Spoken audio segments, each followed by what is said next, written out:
I am 87 years old, and I need to tell you something I wish someone had told me when I was your age. For half a century, I shared a bed with a woman, and for many of those years, I felt a quiet loneliness I did not understand. You are doing what I once did. You are searching for that rush, that electric spark, that person who makes your pulse race and your thoughts spin. You believe that feeling is destiny. I am here to tell you that sometimes that racing heart is not destiny. It is biology.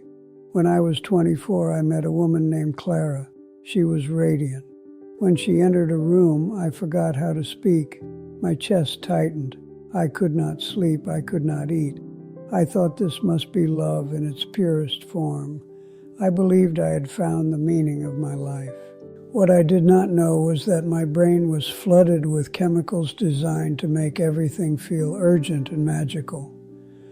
Dopamine, oxytocin, adrenaline. Nature is clever. It creates a storm inside you so you will bond quickly before you stop to question whether you are truly compatible. That storm feels extraordinary, but storms do not last forever. Experts say that intense infatuation fades within a few years. I can tell you exactly when mine faded. It was an ordinary morning, 2 years into our marriage. We were sitting at the kitchen table. The sunlight came through the curtains. Clara was stirring her coffee, and suddenly the fog lifted. I did not see mystery or magic anymore. I saw a human being, imperfect, sometimes impatient, chewing too loudly, leaving drawers slightly open, and I felt confused. I thought something precious had died. I wondered if I had made a terrible mistake. Many young couples reach that moment and assume the relationship is broken. They say the spark is gone. They go searching for a new spark, a new rush, a new high. They confuse intensity with compatibility. For years, I tried to bring that first feeling back. I blamed Clara for changing. I blamed our circumstances. The truth was simpler. She had not changed. The chemicals had faded, and I was finally seeing her clearly. And here is where I need you to listen carefully. The fading of that spark is not a failure. It is an unveiling. The real question is this: when the fireworks are over, what remains? If all you built your relationship on was excitement, then when excitement quiets, you will feel empty. But if you built it on something steadier, something deeper, you will discover a different kind of love, one that does not shout, one that does not tremble, one that stays. Let me tell you what actually holds a marriage together when passion softens. First, pay attention to how the two of you handle conflict. Not during playful disagreements, I mean during real tension. When you are tired, when money is tight, when plans fall apart. Does this person try to understand you, or do they try to defeat you? Do they listen, or do they keep score? A marriage is not destroyed by disagreement. It is destroyed by contempt. Choose someone who can sit with you in discomfort without turning you into the enemy. Second, look at your values. Shared hobbies are pleasant, but they are not the foundation. You may both enjoy travel, music, or food, but what do you believe about loyalty, about money, about family, about responsibility? If your values point in opposite directions, your lives will constantly pull apart. Over decades, that tension becomes exhausting, but if your values align, you move through life as a team. Now pause for a moment and ask yourself something difficult. If the excitement disappeared tomorrow, would you still admire this person? Because admiration grows stronger over time. Attraction changes, bodies change, energy changes, but admiration can deepen. Third, respect. There will be days when you feel irritated, days when you are tired of each other's habits. On those days, respect is your anchor. Respect keeps you from saying words that cut too deeply. Respect allows you to see your partner as a whole human being, not just a source of frustration. And finally, choose someone who can stand beside you when life becomes heavy.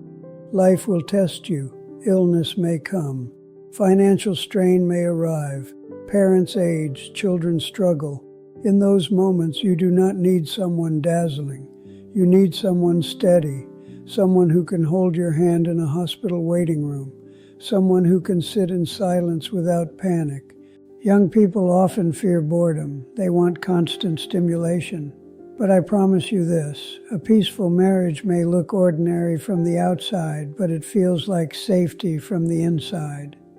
The most beautiful evenings of my life were not dramatic. They were quiet Tuesdays, Clara reading a novel, me solving a puzzle.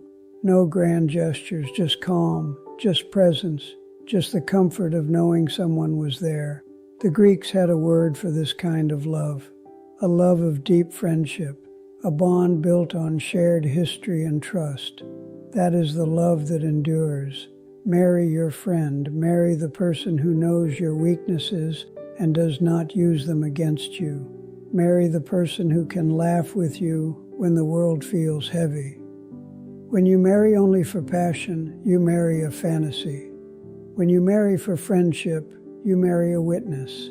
Someone who sees you at 25 and still sees you at 87.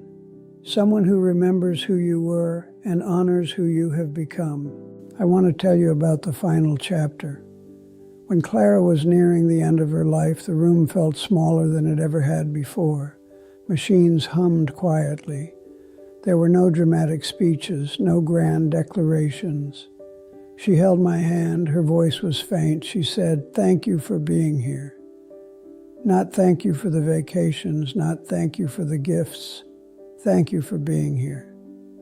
That is what remains at the end, not the spark, not the rush, presence.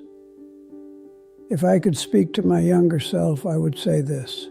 Stop chasing the person who makes your heart race. Look for the one who makes your heart rest. Look for the one whose presence feels like exhaling. Peace is not boring. Peace is rare. Choose the person who brings steadiness to your chaos. Choose the person you would trust to speak for you if you could not speak. Choose the person who treats you with kindness when no one else is watching. And if you are alone right now, do not panic. Do not rush into something simply to avoid loneliness. Build yourself. Strengthen your character. Learn your own values. The right partner will not only love you, they will align with you. One day you may find yourself sitting in a quiet room, remembering the life you shared. Make sure those memories bring warmth, not regret. Love is a feeling. Staying is a decision. Feelings rise and fall like tides. Decisions shape a lifetime. When you choose someone who will stay, and choose to be someone worth staying for.